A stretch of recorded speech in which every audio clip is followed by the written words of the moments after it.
পৃথিবীর ইতিহাসের সর্বপ্রথম জালিম, মানব সভ্যতার মানব ইতিহাসের সর্বপ্রথম জালিম ছিল কাবিল। আদম আলাইহিস সালামের ছেলে কাবিল, সে জুলুম করেছে নিজের আপন ভাই হাবিলের প্রতি। আল্লাহ তাআলা তার মুখ উন্মোচন করে দিয়েছেন, তাকে অপমান অপদস্থ করেছেন, তার এই কুকর্ম আল্লাহ তাআলা ফাঁস করে দিয়েছেন।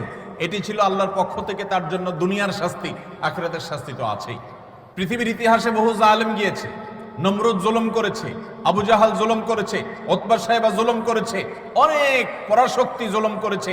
আল্লাহ তাআলা তাদের প্রত্যেককে অপদস্থ করেছেন, অপমান করেছেন, তাদের মুখ সম্মোচন করেছেন, তাদের শাস্তি দিয়েছেন। তবে আল্লাহ ছাড় দেন। আল্লাহ বলেছেন ইন্নামা নুমলি লাহুম, আমি ছাড় দিয়ে রাখি।